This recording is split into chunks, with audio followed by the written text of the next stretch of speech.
1일 오전 10시 기준 경남 지역 코로나19 확진자가 전날보다 6명이 추가돼 총 101명으로 늘었습니다.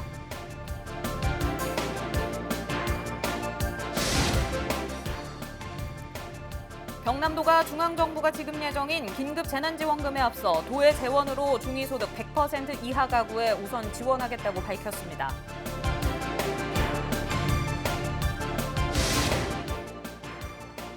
선거를 앞두고 쏟아지는 여론조사를 제대로 읽는 방법을 알아봤습니다.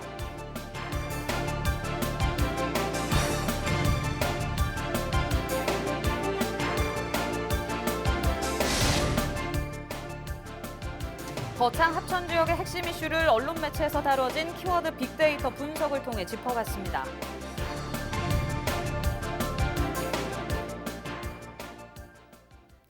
네, 시청자 여러분 안녕하십니까? 헬로티비 뉴스 경남입니다. 경남 지역 누적 확진자가 100명을 넘어섰습니다. 지난 31일 오후 5시 이후 진주 3명, 김해 1명, 양산 1명, 산청에서 1명이 추가 발생하면서 4월 1일 오전 10시를 기준으로 경남의 누적 확진자는 101명입니다. 99번 확진자는 진주에 거주하는 40대 남성으로 직장 동료인 98번 확진자와 진주 윙스타원의 직장에서 근무했으며 진주 거주 60대 여성인 100번 확진자는 97번 확진자와 진주 스파랜드를 다녀온 것으로 확인됐습니다. 101번 확진자는 양산에 거주하는 40대 남성, 102번 확진자는 김해에 거주하는 20대 여성으로 모두 해외 입국자며 103번 확진자는 진주 거주 30대 여성으로 100번 확진자의 가족입니다. 이 산청에 거주하는 104번 확진자도 진주 스파랜드를 다녀온 것으로 확인됐습니다. 진주 윙스타워 관련 확진자는 총 7명이며 경남도는 세부 동선과 접촉자 파악에 집중하고 있습니다. 긴급 재난소득을 지급하겠다고 밝혔던 경남도가 경남형 긴급 재난지원금으로 명칭을 바꿨습니다. 정부 지원 과정에서의 혼선은 없애고 빠른 지원을 하겠다는 계획인데요. 언제쯤 얼마나 어떻게 받을 수 있는지 차선영 기자가 전해드립니다. 경남은 긴급 재난소득 명칭을 정부의 긴급 재난지원금에 맞춰 경남형 긴급 재난지원금으로 바꿨습니다. 가구당 지원액을 정부 지원 방침과 비율로 지원해 혼선을 줄이겠다는 것입니다. 경남의 지원은 크게 3단계. 1차는 차상위 계층 이하 지원이 먼저 이뤄집니다. 4월 중 도내 48만여 가구에 1인 가구 20만 원, 2인 가구 30만 원, 3인 가구 40만 원, 4인 가구 이상 50만 원이 지급됩니다. 이메일과 방문 접수, 읍면동 현장 접수를 통해 신청하면 됩니다. 2차는 중위소득 100% 이하 가구에 경남형 긴급재난지원금이 지원되고 3차로 중앙정부의 긴급재난지원금이 2차 추경을 거쳐 지급됩니다. 경남 재난지원금의 범위, 대상, 지원금 등은 정부 세부 계획에 나와야 하지만 무엇보다 가구당 지급 규모가 기존과 달라졌습니다. 추가 지급 과정에서 혼선이 없도록 정부의 지급 기준에 맞추어서 1인 가구는 20만 원, 2인 가구 30만 원, 3인 가구 40만 원, 4인 가구 이상은 50만 원을 경남형 긴급재난지원금으로 중위소득 100%, 소득 하위 50%에 먼저 지급하겠다라는. 정부와 지방의 긴급재난지원금 재원부담분은 8대2. 김경수 지사는 정부 지원금에 맞춰 지원 대상도 증가한다고 설명했습니다. 경남형 긴급재난지원금을 받으신 분들은 나머지 50%를 추가로 받게 되고 그 이외의 분들은 정부 지원금을 전체 100% 받게 되는 그런 단계로 진행이 됩니다. 따라서 대상자는 추가 중복해서 지급이 되지만 금액은 정부 지원금 금액에 맞추어서 지급이 됩니다. 경남은 정부가 지원 대상 선정 기준과 방식을 결정하는 다음 주 신청 기간과 지급 일정 등을 발표해 최대한 빨리 도민에게 지급하겠다는 입장입니다. 헬로티비 뉴스 차선영입니다. 창녕군에서 저소득층 3천 가구에 창녕사랑 상품권을 지급합니다. 코로나19로 어려움을 겪고 있는 생계곤란 위기 가구와 기초생활 수급자가 대상이며 4개월 동안 1인 가구 52만 원, 4인 가구 140만 원 수준으로 창녕사랑 상품권을 지원합니다. 지원금은 4월 초와 5월 중순 두 차례 나눠 읍면동 주민센터를 통해 지급됩니다.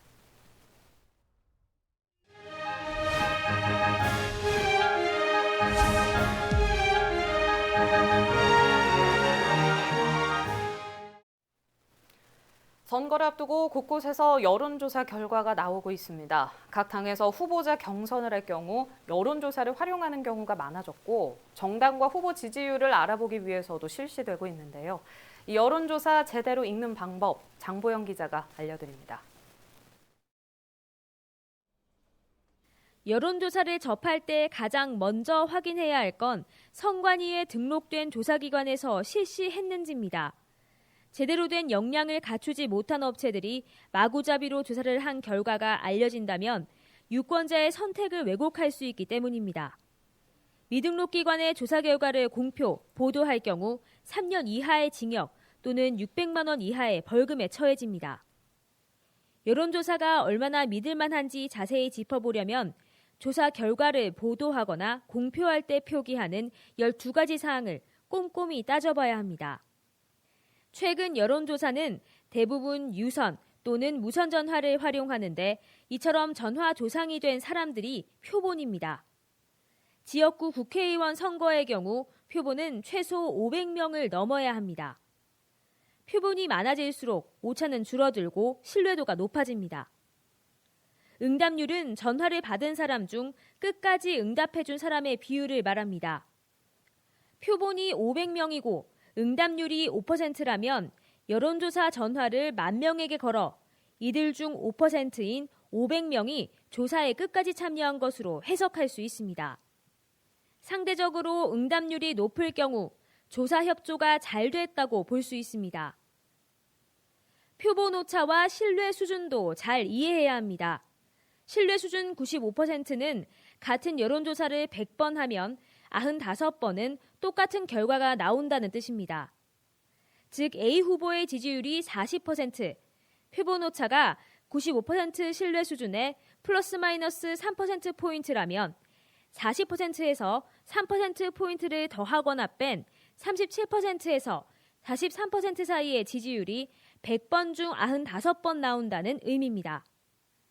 여기서 A 후보와 B 후보의 지지율이 오차 범위 내에 있다면 특정 후보가 앞선다고 해석할 수 없습니다. 여론조사의 질문 내용에 대해서도 꼼꼼히 살펴보셔야 되고요. 그 외에 여론조사와 관련된 기준이나 결과 등록 현황, 위반 관련 조치 현황 등은 중앙선거 여론조사심의위원회 홈페이지를 참고하시면 더 자세히 알 수 있습니다. 객관성과 신뢰성이 가장 중요한 여론조사. 같은 선거 후보를 대상으로 한 조사라 해도 조사 방법과 응답률, 기관에 따라 결과가 다를 수 있는 만큼 여론조사를 제대로 볼 줄 아는 유권자의 눈이 필요합니다. 헬로티비 뉴스 장보영입니다. 네, 선거 앞두고 다양한 지역 이슈에 대해 관심 많으실 텐데요. 각종 언론 매체에서 다뤄진 우리 지역 핫 이슈를 빅데이터 분석을 통해 알아보는 코너를 마련했습니다. 헬로 선거 빅데이터 그 첫 번째 순서로 거창과 합천 지역의 주요 이슈 구지은 기자가 전해드립니다. 일의 규모나 형태가 매우 크고 넓다는 의미의 형용사가 도시 이름이 된 곳 거창. 전형적인 농업 기반의 지역으로 지리산과 덕유산, 가야산 등 3대 국립공원 가운데 자리 잡아 자연경관 또한 우수한 지역 중 한 곳입니다. 빅데이터 분석 결과 자연환경과 농업 기반의 지역 이미지를 넘어 미래 먹거리 산업 발굴에 많은 관심이 쏠렸습니다. 거창과 관련해 가장 많이 검색된 최대 이슈 중 하나는 승강기입니다. 이와 연관된 승강기 산업허브, 한국승강기대학, 첨단산업, 신성장, ICT 융복합 등의 관련 콘텐츠들도 주목할 만합니다. 특히 지난해 국내 유일의 승강기 안전인증기관인 한국승강기안전공단 승강기안전기술원이 거창군에 개원하면서 지역 경제에 활력이 되고 있습니다. 지역 예술인들의 축제, 30년 역사와 전통을 가진 거창국제연극제도 지역 주요 이슈 대열에 이름을 올렸습니다. 관련 키워드로 힐링, 연극 여행 등의 긍정적인 키워드를 비롯해 연극제 강탈, 전유물, 상표권 싸움, 갈등, 내리막 등 다소 부정적인 키워드들도 눈에 띕니다. 이는 지난 2016년부터 시작된 거창군과 거창국제연극제 집행위원회 간 내홍으로 서로 연극제를 따로 개최하는 등의 갈등과 연관된 것으로 분석됩니다. 수려한 자연경관을 바탕으로 경남 지역 관광산업의 메카로 자리 잡은 합천. 매년 이색적이고 다양한 축제 개최로 20, 30대 젊은 방문객 비중이 높습니다. 여름마다 열리는 합천 바캉스 축제는 3년 연속 경남도가 지정하는 문화관광 우수축제로 선정되기도 했습니다. 이러한 위상에 걸맞게 합천군 주요 이슈 키워드는 여행입니다. 관련 키워드로는 국내 여행지, 황매산, 억새, 테마파크, 해인사, 영화 등 지역 관광산업과 연관된 콘텐츠들이 대부분입니다. 올 7월에는 전국의 우수한 독립영화를 지역에 소개하는 합천 수려한 영화제가 드라마 영화의 인기 촬영지인 합천 영상테마파크에서 대단원의 막을 올립니다. 대한민국 소멸위기 도시 중 하나인 합천군의 다음 이슈 키워드는 인구 통계. 군 단위 지역의 가장 큰 고민인 고령화 현실을 반영한 키워드로 보입니다. 저출산, 빈집, 인구정책, 소멸, 치매, 노화 방지, 인구 재양, 인구 감소 등의 관련 콘텐츠들이 줄을 이었습니다. 이번 조사는 최근 4년간 포털뉴스에 업로드된 언론 매체 기사를 바탕으로 추출한 지역 이슈 키워드를 정리한 결과입니다. 헬로티비 뉴스 구지은입니다. 이번 총선의 가장 큰 변화 중 하나는 바로 비례대표를 선출하는 방식입니다. 비례대표제는 지역구 국회의원의 전문성을 보완하고 여성과 청년 등 정치적 약자를 배려하기 위한 제도인데요. 이 21대 총선에선 이른바 준연동형 비례대표제가 처음으로 도입됩니다. 어떻게 달라지는지 정선영 기자가 정리했습니다. 이번 선거에서 유권자들은 투표용지 2장을 받게 됩니다. 하나는 자신이 속한 지역구 국회의원을, 다른 하나는 지지 정당을 선택하는 투표용지입니다. 기존은 국회의원 정원 300명 가운데 253명은 지역구에서 가장 많은 표를 얻은 후보가 당선되고 나머지 47명은 각 정당의 득표율에 따라 비례대표로 배분해왔습니다. 21대 총선에선 비례대표를 선출하는 방식이 달라집니다. 정당 득표율을 비례대표 의석수 47석이 아니라 전체 국회의원 의석수 300석에 연동하는 겁니다. 예를 들어 A당이 지역구 10석, 정당 득표율 10%라면 A당의 국회의원 수는 전체 300석의 10%를 보장해야 하기 때문에 30명이 돼야 합니다. 따라서 A당의 비례대표 수는 지역구 10명을 뺀 나머지 20명이 됩니다. 기존 국회의원 선거제도에서는 대량의 사표가 발생하는 점과 정당 득표율, 의석 점유율 사이의 불일치가 큰 폭으로 나타나는 문제점이 있었습니다. 이에 대한 보완책으로 연동형 비례대표제가 도입되었다고 말씀드릴 수 있겠습니다. 하지만 의석수가 감소할 것을 예상한 거대 양당은 공직선거법 개정을 통해 완전한 연동형 비례대표제가 아닌 준연동형 비례대표제를 도입했습니다. 연동형이 정당 득표율을 전체 의석수의 100% 적용한다면 준연동형은 50%만 적용합니다. 예를 들어 지역구 10석, 정당 득표율 10%인 A당에 이를 다시 적용해보면 A당의 국회의원 수는 전체 정원 300명의 10%인 30명에서 50%만 준연동한 15명입니다. 따라서 A당의 비례대표 수는 지역구 10명을 뺀 나머지 5명이 됩니다. 하지만 이마저도 만족하지 못한 거대 정당은 기존 비례대표 제도의 이점을 포기하지 않고 제도를 또 한 번 변형합니다. 결국 전체 비례대표 의석수 47석 가운데 최대 30석까지만 준연동형 비례대표제를 적용하고 나머지 17석은 기존대로 정당 득표율에 따라 배분하는 것으로 최종 결정됐습니다. 유권자들의 표심을 보다 정확하게 반영하기 위해 도입된 연동형 비례대표제. 정치권의 셈법에 따라 수식이 복잡해지고 자매정당이라 불리는 비례위성정당이 난립하면서 본래 취지가 퇴색됐다는 지적이 나오고 있습니다. 헬로티비 뉴스 정선영입니다.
경남도가 코로나19 극복을 위한 민생경제대책본부를 1일 출범했습니다. 이는 기존 지난 1월 말부터 운영 중인 경남도 경제상황대응반을 격상시킨 것으로 도지사가 본부장을 맡아 민생경제 지원 체계를 마련하는 것입니다. 1일 진행된 첫 회의에서는 코로나19 사태 이전과 이후 경제 상황을 분석하고 경기 회복 전망과 경남 소비자 심리지수, 기업 경기 실사지수 동향 등의 내용이 다뤄졌습니다. 특히 코로나19 대응 의료기관 지정에 따른 영업 손실 등 보건복지 분야 서비스업 전반에 걸친 손실에 대한 보상 의견도 제시됐습니다. 김해에서 학교와 어린이집 등 급식에 사용되는 농산물의 드라이브스루 판매 행사가 열립니다. 김해시는 개학 연기로 어려움을 겪고 있는 공공급식 식재료 생산자 협의회와 함께 상추와 시금치, 대파 등 11종의 먹거리를 판매합니다. 2일 오전 11시 대성동 고분박물관 주차장에서 드라이브스루 형식으로 판매가 이어집니다. 김해시는 도내에서 유일하게 지역에서 생산된 먹거리를 공공급식을 위해 납품하고 있으며 지난해 450여 농가에서 92억 원에 달하는 먹거리를 공급했습니다. 밀양시가 코로나19로 어려움을 겪고 있는 아동 양육 가구의 부담을 줄이기 위해 한시적 양육 수당을 지급합니다. 이 아동 돌봄 쿠폰은 2020년 3월 기준 만 7세 미만인 아동수당 수급 아동에게 오는 13일 1인당 40만 원 상당의 돌봄 포인트로 지급됩니다. 아이 행복카드나 국민 행복카드의 돌봄 포인트가 자동 지급되는 방식이며 해당 포인트는 지역경제 활성화를 위해 대형마트나 백화점, 온라인 쇼핑몰 등을 제외한 업소에서 현금처럼 사용할 수 있습니다. 최근 코로나19로 인해 치매 노인 관리가 어려운 가운데 거창군의 홈스쿨링 지원 제도가 큰 호응을 얻고 있는 것으로 전해졌습니다. 거창군 치매 안심센터는 전국 최초로 홈스쿨링 인지 강화 교구 세트를 지원하고 있습니다. 또 치매 질환에 대한 불안감을 해소하기 위한 미니 화분과 두뇌 건강식 등을 고위험군 대상자에게 제공하고 있습니다. 한편 거창군 치매 안심센터는 코로나19로 오는 5일까지 휴관할 예정입니다. 거창군은 코로나19로 어려움을 겪는 지역 농가를 돕기 위해 농산물 꾸러미 사기 운동을 추진했습니다. 거창군 농산물 꾸러미는 과일 꾸러미와 채소 꾸러미 등 두 종류로 과일 꾸러미에는 거창 대표 과일인 사과와 꽃감 말랭이, 사과 주스로 또 채소 꾸러미는 유정란과 쌈 채소류, 버섯과 미나리, 두릅 등으로 구성돼 있습니다. 거창군 공무원들은 지난달 수요 조사를 거쳐 꾸러미 142개를 구매했습니다. 한편 농산물 꾸러미 구입 희망자는 인터넷 쇼핑몰인 거창몰 또는 직매장인 거창푸드 종합센터를 통해 구매할 수 있습니다. 네, 날씨입니다. 목요일은 구름 많은 날씨 보이겠습니다. 고기압의 영향으로 대체로 맑은 날이 계속되겠습니다. 비 오는 날이 없어 대기가 매우 건조할 예정입니다.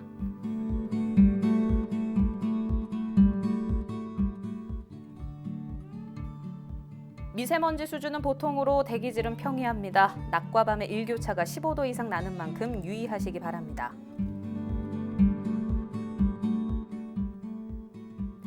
해상은 대체로 맑겠습니다. 남해 동부 먼 바다에서 최고 2.5m의 물결이 일어 다소 높겠습니다.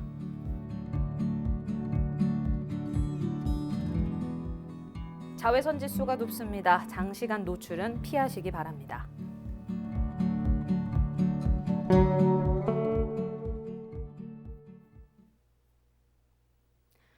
유튜브 채널 헬로 경남 통해서 오늘 뉴스 다시 보실 수 있습니다. 이상으로 마칩니다. 저희는 늘 지영민 곁에 있겠습니다. 시청해주신 여러분 고맙습니다.